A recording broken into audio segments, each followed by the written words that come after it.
After 3 years of silence, I received a letter from my daughter, and my heart nearly jumped out of my chest with joy.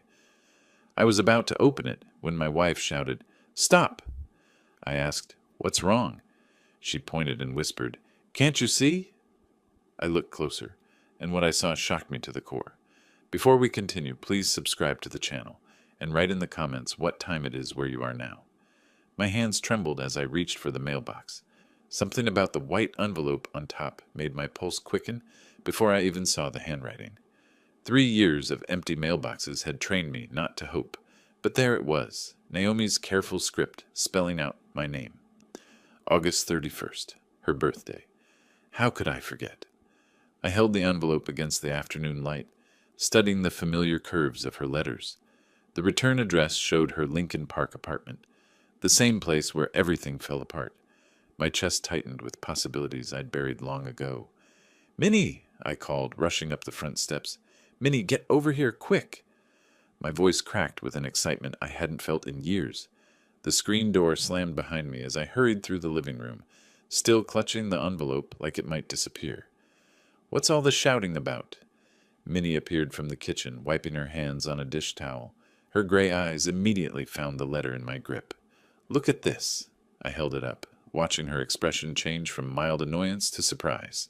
"It's from Naomi, today of all days." Minnie stepped closer, adjusting her glasses. "That's her handwriting, all right?" She touched my arm gently. "Are you sure you're ready for this, Ralph?" I turned the envelope over in my hands, feeling its weight. Not heavy enough for multiple pages, but substantial. Real. After 3 years of silence, my daughter had written to me on her 38th birthday. "I keep thinking this might be it," I whispered. "Maybe she's finally ready to talk." The afternoon sun slanted through our front window, casting everything in golden light. Outside, neighbors were coming home from work, children playing in yards, the world continuing as normal. But inside our house, time had stopped. Minnie settled into the chair beside me, her presence steady and warm. "Whatever it says, we'll handle it together." I nodded, though my throat felt tight.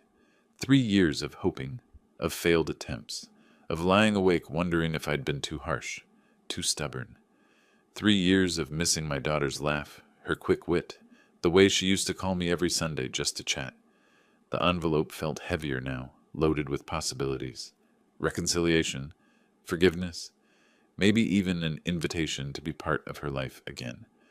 Or perhaps another rejection, another door slammed in my face. I set it carefully on the coffee table between us, afraid to tear it open, afraid not to. The silence stretched until I could hear the kitchen clock ticking in the next room. "She remembered I'd be thinking of her today," I said finally. Minnie's hand found mine. She always was thoughtful like that. The memory hit me then, sudden and sharp, not of recent years, but of birthday mornings when Naomi was small, racing down these same stairs in her pajamas, eyes bright with anticipation. Before life got complicated, before Ethan, before everything went wrong. I picked up the envelope again, studying the careful way she'd written our address. No mistakes, no crossed-out letters. She'd taken time with this, planned it. That had to mean something good. "I can't remember the last time I felt this nervous," I admitted. "August 31st, 2022, Minnie said quietly. "The day you decided to drive over there and try to talk sense into her." The weight of that memory settled over me like a heavy blanket. That terrible afternoon that changed everything between us. But maybe today would be different. Maybe this letter would finally bridge the gap that had grown between us. I held my breath and prepared to tear open the envelope that might contain my daughter's words of forgiveness. I sank into the kitchen chair, the envelope still unopened in my hands. The familiar weight of it triggered something deep in my memory, transporting me back to that September afternoon 3 years ago when everything unraveled. I remembered standing outside Naomi's apartment building, my finger hovering over her doorbell. The Lincoln Park neighborhood bustled around me. Young professionals rushing home, couples walking dogs, the energy of a city that never slowed down. I'd driven there with such determination, convinced I could make her see reason about Ethan. The apartment buzzed me up without question. When Naomi opened her door, she looked tired in a way that worried me. Dark circles under her eyes, her usually perfect posture slightly slumped. "Dad, What are you doing here? We need to talk, sweetheart, about your marriage. Her jaw tightened immediately. If this is about Ethan again, it is about Ethan, and about you making the biggest mistake of your life. She stepped back, but didn't invite me in. I'm 35 years old. I don't need relationship advice from my father. When your husband is gambling away your future, you need advice from someone who cares about you. That's when Ethan appeared behind her, his hand possessive on her shoulder. The sight of him made my stomach churn.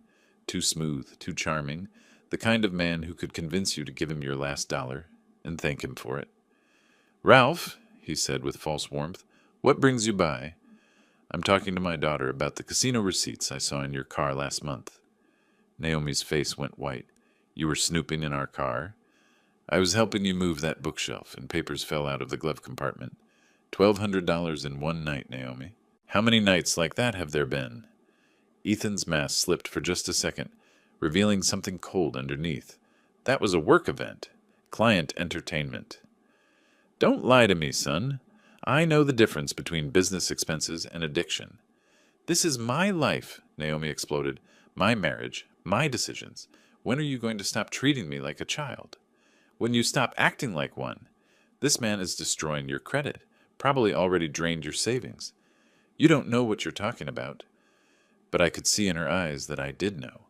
The way she couldn't quite meet my gaze, the defensive set of her shoulders, the way Ethan's grip on her shoulder tightened possessively. "What about family, Naomi? Doesn't that mean anything to you anymore?" "Family?" She laughed bitterly. "You mean the family that never accepted my choices? That questioned every decision I made? We questioned this one because we love you." "No, you questioned it because you can't control me anymore." Ethan stepped forward then, his voice silky with false concern. "Maybe it's time for some space, Ralph. Let Naomi make her own choices without interference." The manipulation was so smooth, so practiced. I watched my daughter's face as she absorbed his words, saw her building walls I'd never be able to scale. "He's right, Dad. I think you should leave." The words hit me like physical blows. "Naomi, please, just think about what I'm saying." "I'm thinking, and I'm choosing my husband over your suspicions." The door closed in my face with a soft click that echoed like thunder. I stood there for several minutes, hoping she'd change her mind, hoping the door would open again. It never did. Now, sitting in my kitchen 3 years later, I could still feel the weight of that rejection. The drive home had been the longest of my life. The memory of that closed door led me to remember everything that came after. 3 years of desperate attempts to bridge the gap that seemed to widen with each passing month. I'd started calling the next day, then the day after that. Voice messages that went unanswered, text messages that showed as read but never replied to. Minnie watched me wear a path in our kitchen floor, pacing with the phone pressed to my ear, listening to Naomi's recorded greeting over and over. "Hi, sweetheart, it's Dad. I just wanted to say I'm sorry about yesterday. Maybe we could grab coffee and talk things through. Call me back." She never did. By October, Ethan started answering her phone. "She doesn't want to talk to you, Ralph." "Let me hear that from her." "You heard it when you drove over here uninvited and upset her. Leave us alone." The line went dead. I tried driving to her apartment twice in November. The first time, Ethan met me in the lobby, his expensive suit and practiced smile making my working man's clothes feel shabby. "This has got to stop," he said, blocking my path to the elevator. "You're causing her stress." "I'm causing her stress? What about what you're doing to her bank account?" His smile never wavered, but his eyes went cold. "Careful, old man. Harassment is a serious charge." The second visit was worse. He met me at my car before I even reached the building. "I warned you," he said, pulling out his phone. "One more visit, and I'm calling the police. Naomi doesn't want to see you." Christmas was the hardest part. I'd always been the one to pick out Naomi's gifts, spending weeks finding exactly the right thing. That year I chose a beautiful leather journal, the kind she'd loved since college, with her initials embossed in gold. It came back unopened. Returned to sender, stamped across the package in red ink. My birthday cards came back the same way. Mother's Day flowers for Minnie, returned. Every attempt at connection bounced back like I was throwing stones at a brick wall. The final attempt came last spring. I'd heard through Nancy that Naomi's IT company had moved to a new building downtown. I took a sick day from work and waited in the lobby, hoping to catch her during lunch. When she appeared, walking with colleagues toward the revolving door, my heart nearly stopped. She looked thinner, tired, but still beautiful. Still my little girl. "Naomi!" She turned, and for a split second I saw something like longing in her face. Then it shuttered closed. "Dad, you can't be here." "Just 5 minutes, please. We used to be able to talk about anything." Her colleagues had stopped, sensing drama. She stepped closer, lowering her voice. "Ethan will be furious if he finds out you were here." "Then don't tell him. This is between us." "Nothing is just between us anymore." Her voice cracked slightly. "I made my choice." "You can unmake it." She shook her head, and I saw tears threatening. "It's too late for that."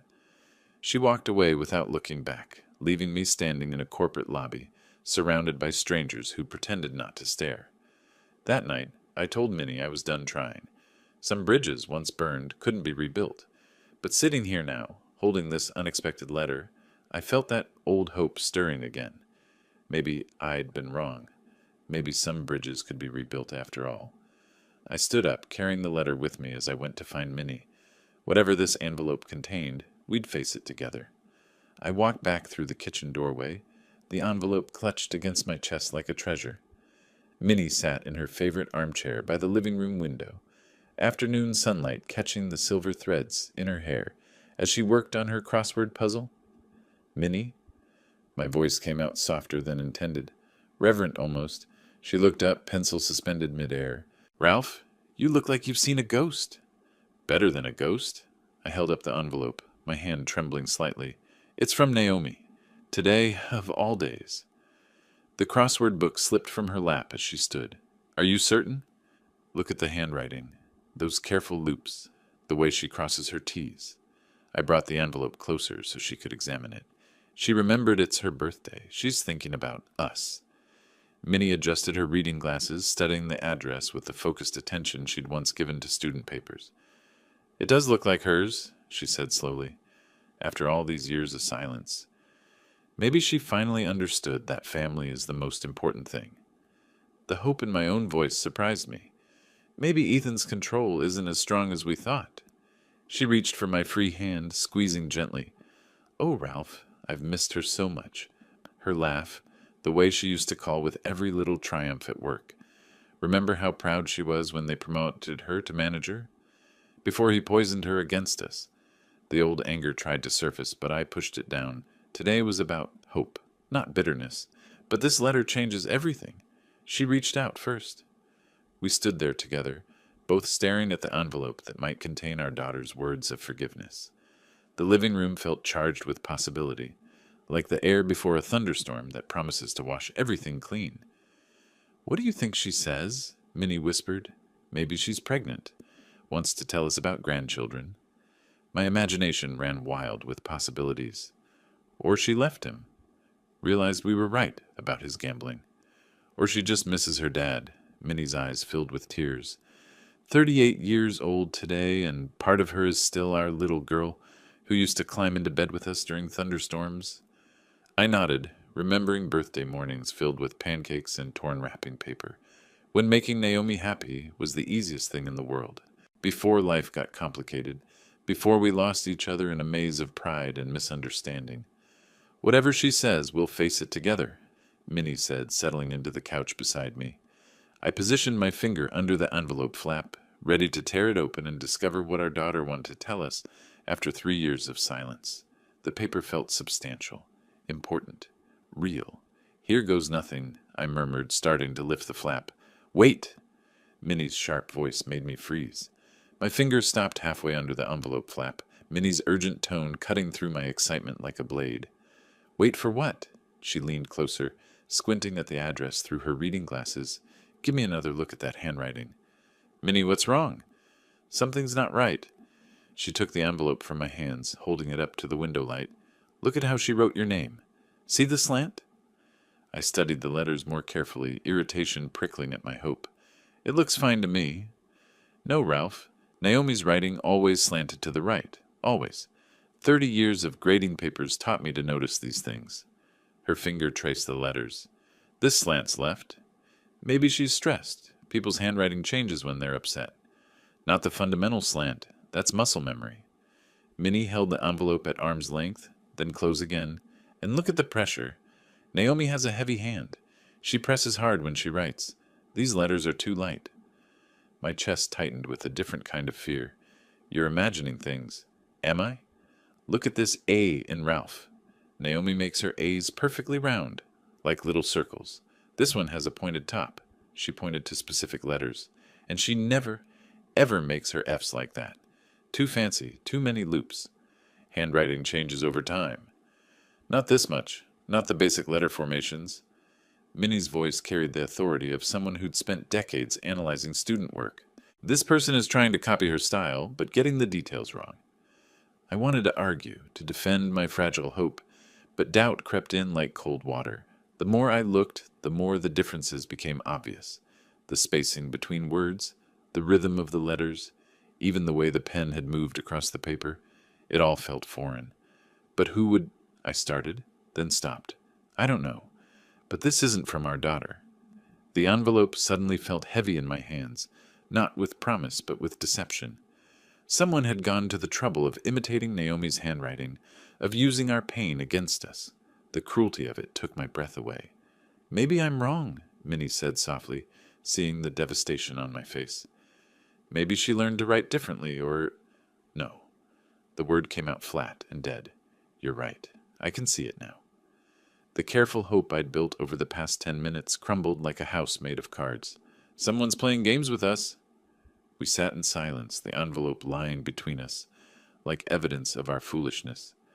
Outside, children were coming home from school, their laughter drifting through the window, a sound that once would have reminded me of Naomi at that age. We have to open it, I said finally. We need to know what this is about. Minnie nodded reluctantly. Whatever it is, it's not going to be good news. I tore open the envelope anyway, my hands steadier now that hope had died and been replaced by grim determination. If someone wanted to hurt us, I needed to know how and why. The paper crinkled as I unfolded it, my hands moving mechanically now that hope had curdled into dread.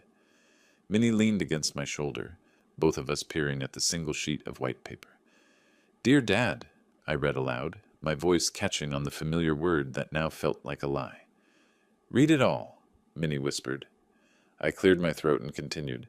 I desperately need your help. I'm in the hospital and require emergency surgery that my insurance won't cover.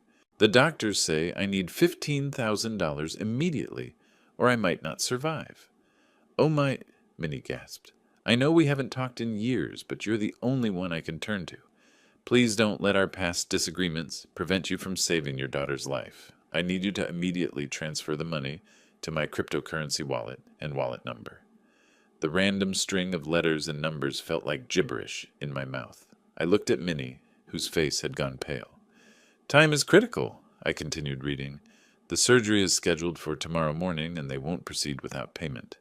I'm sorry it took a crisis to reach out, but I'm desperate. Please help me, Dad. Your loving daughter, Naomi. The letter fell from my hands, fluttering to the coffee table like a dying bird. That's not how she talks, Minnie said immediately. She never called you Dad in letters. Always Daddy or your name. And cryptocurrency? I shook my head in disgust. Naomi works in IT. If she needed money, she'd use normal banking, not some digital nonsense I don't understand. She'd never be this formal with you either. Even when she was angry, her letters had personality. This sounds like it was written by a robot. I picked up the letter again, scanning for any detail that might feel authentic. Nothing. No mention of her job, her life, no personal touches that would prove this came from my daughter. Just a generic plea designed to extract money from a desperate father. Who does this? My voice cracked with rage. Who targets grieving parents with fake letters from their children? Someone who knows about our situation? Minnie's analytical mind was working now, past the initial shock. They knew Naomi's name, our address, that we've been estranged. This isn't random. But how could they know to use her handwriting, to send it on her birthday? We stared at each other as the implications sank in. Someone had researched us, studied our family dynamics, crafted this deception specifically to wound us where we were most vulnerable. The violation felt almost physical.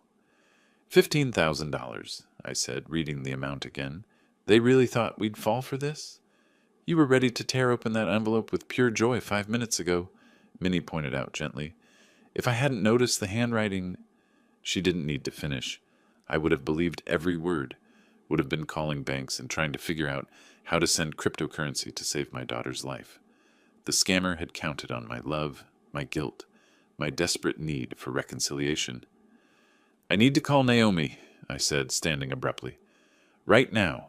I need to make sure she's safe, that this isn't connected to something worse. Minnie nodded grimly. And we need to find out who did this. I walked to the kitchen phone, my hands shaking with a different kind of energy now, not hope, but fury. Someone had weaponized my love for my daughter, and I was going to find out who. The kitchen phone sat on the counter like an old friend, black receiver worn smooth from years of family conversations. I snatched it up, my fingers automatically dialing the number I'd memorized 3 years ago but never forgotten. Come on, Naomi, pick up. The phone rang once, twice, 3 times before her voicemail clicked on. That familiar voice, professional and distant now. Nothing like the warm daughter who used to call me every Sunday. Naomi, it's your father. Please call me back as soon as possible. It's important. I hung up and immediately dialed again, pacing across the linoleum floor while Minnie watched from the doorway. Same result. Voicemail again. Naomi, this is urgent. Something's happened and I need to talk to you right away. Please, sweetheart, call me back. The endearment slipped out before I could stop it, a remnant from when we still talked, when she still cared what her old man had to say. Third try.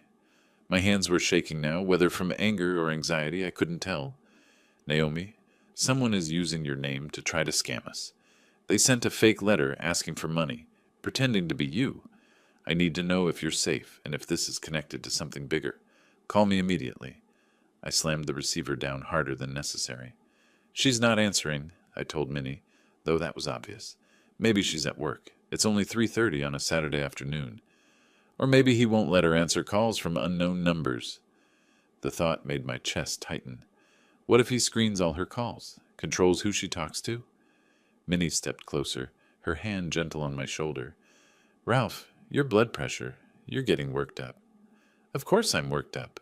Someone is targeting our family, using our pain to steal money, and our daughter won't even take a phone call from her father. The words came out bitter, 3 years of frustration boiling over. What are you going to do? I looked at the fake letter still lying on the kitchen counter, evidence of someone's cruelty and calculation. The cryptocurrency address seemed to mock me with its random string of letters and numbers, so impersonal, so cold. I'm driving over there. Ralph, no, you know how that ended last time. This is different. I'm not going to lecture her about her marriage. I'm going to warn her that someone is using her identity for fraud. I grabbed my car keys from the hook by the back door. She has a right to know someone is impersonating her. What if she doesn't believe you? What if she thinks you made up the letter as an excuse to contact her? The possibility stopped me cold. Naomi was smart enough to consider that angle, suspicious enough after 3 years of silence to question my motives. But the alternative was doing nothing while someone used her name for criminal purposes. Then I'll show her the letter. Let her see the handwriting that isn't hers. The cryptocurrency scam, the generic medical emergency that doesn't match anything real about her life. I headed for the garage door. I can't just sit here knowing someone is targeting our family. Be careful, Ralph. Remember what the doctor said about your heart. I paused at the door, one hand on the knob. My heart's been broken for 3 years, Minnie. A little confrontation won't make it worse. The afternoon sun hit me as I backed out of the driveway, Minnie's worried face visible in the front window. Traffic was light leaving Evanston, but I knew it would get heavier as I approached the city. 45 minutes to Lincoln Park. 45 minutes to figure out what I was going to say to the daughter who'd chosen her husband over her family, who'd refused every attempt at reconciliation, who might slam the door in my face the moment she saw me standing there. But someone was using her name to hurt us, and that crossed a line I couldn't ignore. The engine hummed steadily as I merged onto Lakeshore Drive, downtown Chicago's skyline rising like concrete mountains in the distance. Saturday afternoon traffic moved at a decent pace, giving me too much time to think. Someone had studied our family dynamics carefully enough to know about the estrangement, to time the letter for Naomi's birthday, to forge her handwriting well enough to fool me initially. This wasn't some random scammer casting a wide net. This was targeted, personal, cruel. A delivery truck slowed ahead of me, forcing everyone into the left lane. I drummed my fingers on the steering wheel, watching Lake Michigan stretch endlessly to the east. Gray clouds were building over the water, promising rain later. The anger that had fueled my decision to drive here began mixing with familiar doubt. What if Naomi really did refuse to see me? What if she accused me of harassment, of fabricating the letter as manipulation? 3 years of silence had created a gulf that might be unbridgeable.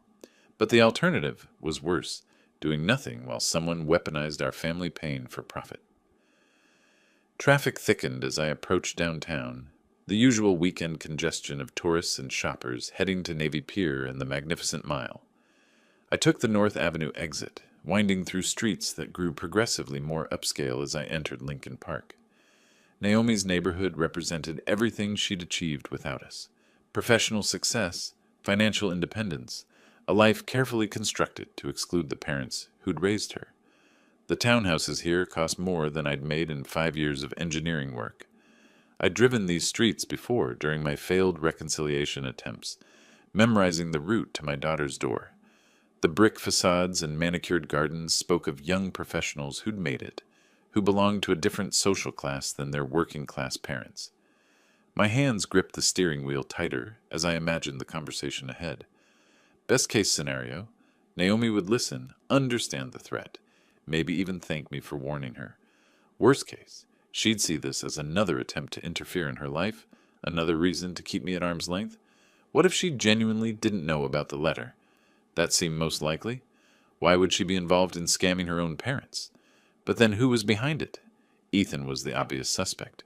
But would he really stoop to forging his wife's handwriting to steal from her family? The neighborhoods changed as I drove deeper into Lincoln Park, from busy commercial streets to quieter residential blocks, lined with expensive cars and joggers in designer athletic wear. These were Naomi's people now, her chosen community of successful urbanites, who probably never dealt with the kind of working-class struggles Minnie and I had faced. I found a parking spot 2 blocks from her townhouse, feeding quarters into the meter with slightly shaking hands. The walk would give me time to prepare, to figure out exactly how to present this situation without sounding accusatory or desperate. The late afternoon sun cast long shadows between the buildings, and I could hear the distant sounds of a neighborhood barbecue, children playing in a nearby park. Normal Saturday activities for people with normal family relationships.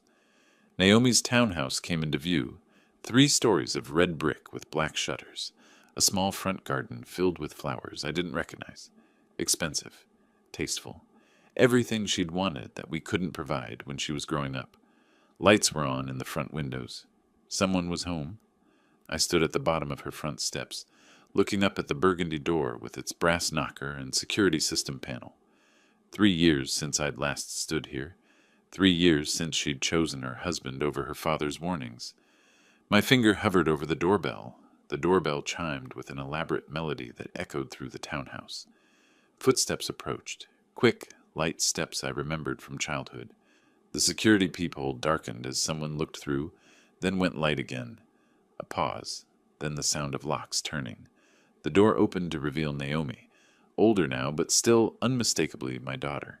Her dark hair was shorter than I remembered, styled in a way that made her look more sophisticated, more distant. She wore a casual dress that probably cost more than my monthly grocery bill. "Dad?" The word came out flat, neither welcoming nor hostile, just surprised. "Hello, Naomi." We stared at each other across the threshold, 3 years of silence stretching between us like a physical barrier. She looked healthy, which relieved me more than I wanted to admit. No signs of the emergency surgery mentioned in the fake letter. "What are you doing here?" "I need to ask you something important." I reached into my jacket pocket. "Did you write this?" I held out the letter, watching her eyes scan the familiar handwriting that wasn't quite hers. Her brow furrowed as she read, genuine confusion replacing the guarded surprise. "I didn't write this." She looked up at me sharply. "Where did you get it?" "It came in today's mail, on your birthday." "Dad, I haven't written to you in 3 years. I didn't write this letter." Her voice carried conviction, but also something else. Hurt that I would even ask, as if my question proved I didn't know her at all anymore. Then who did? Who would forge your handwriting to ask for money? You tell me. You're the one who brought it here. Naomi, I'm not accusing you of anything. I'm trying to protect you. Someone used your name, your handwriting, your identity to try to scam $15,000 from your parents. The words came out sharper than I intended. That's convenient. Her tone shifted from confused to cold. You fabricate some letter as an excuse to show up at my house uninvited. Fabricate? The accusation hit me like a slap. Why would I do that? Because you've been trying to contact me for 3 years, and this was the only way left? Behind her, I caught sight of Ethan entering the hallway. He wore expensive casual clothes, the kind of weekend outfit that probably cost more than my car payment. His appearance wasn't accidental. He'd been listening. Naomi? Who is it? He asked, though he obviously knew. My father. Apparently someone's been writing fake letters from me asking for money. Ethan's face showed concern, but something flickered in his eyes, too quick for me to identify. That sounds like a scam. You should report it to the police, Ralph. Maybe I will. I studied his face, looking for any sign that he recognized the letter. Strange coincidence, though. $15,000. That's about what someone might lose in a really bad night at the casino. Ethan's jaw tightened almost imperceptibly. I wouldn't know anything about that. Wouldn't you? Dad, that's enough. Naomi stepped protectively closer to her husband. You can't just show up here making accusations.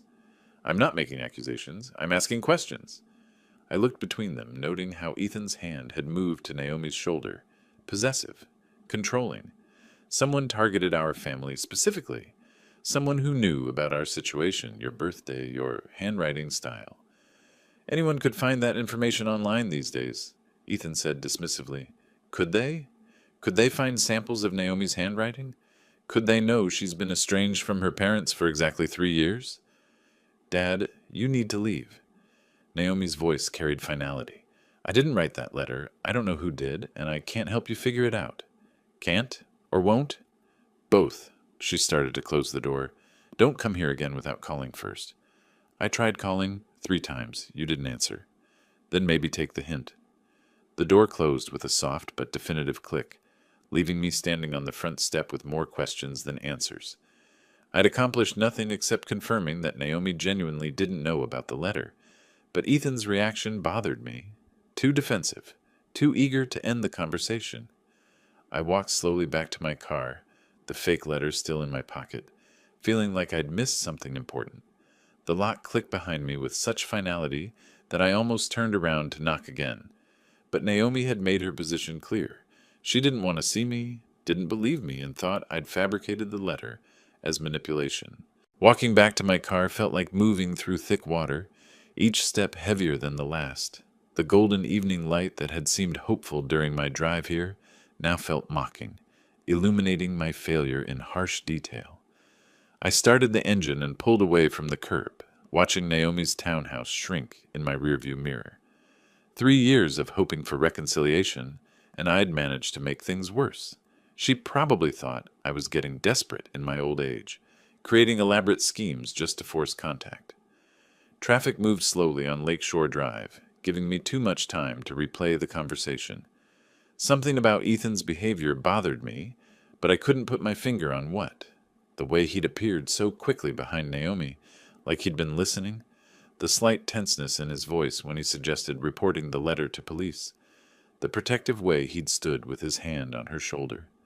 Most telling was his reaction when I mentioned casino gambling. Just a flicker, barely noticeable. But I'd spent 40 years as an engineer, learning to notice when something didn't fit properly. By the time I reached Evanston, instead of turning toward home, I found myself pulling into Dawes Park, the same place where I used to bring Naomi when she was small, where we'd feed ducks and talk about everything and nothing. The bench I chose overlooked the pond, now empty of ducks, but still peaceful in the fading light. I pulled out the fake letter again, studying it with fresh eyes. Minnie had been right about the handwriting. Too many small details were wrong. But whoever wrote this knew enough about our family to target us, specifically. $15,000.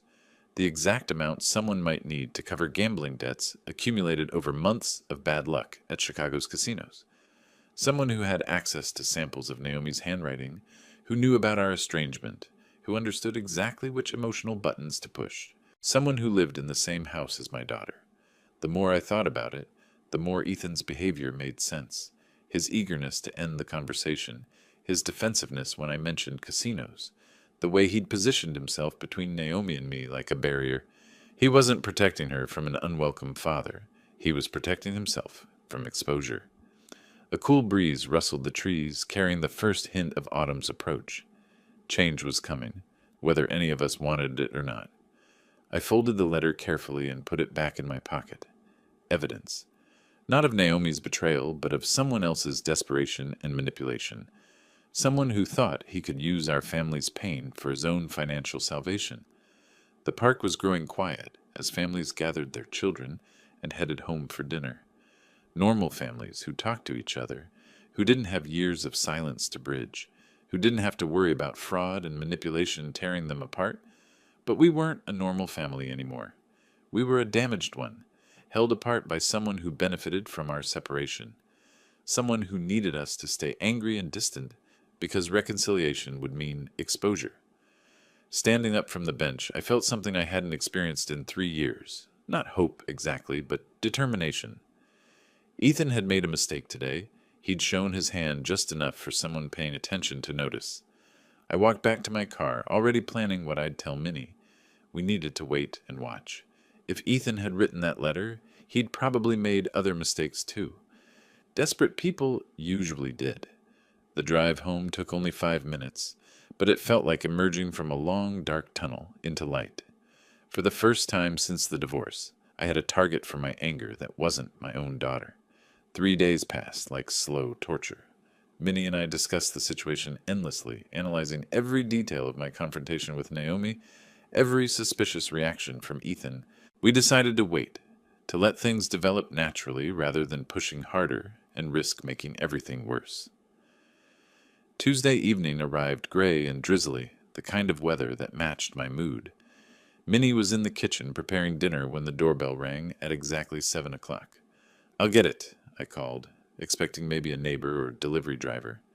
The last person I anticipated seeing was my daughter, standing on the front porch, soaking wet from the rain, clutching a manila folder against her chest. "Naomi?" "Dad, I need to talk to you." Her voice cracked slightly. "I found something terrible."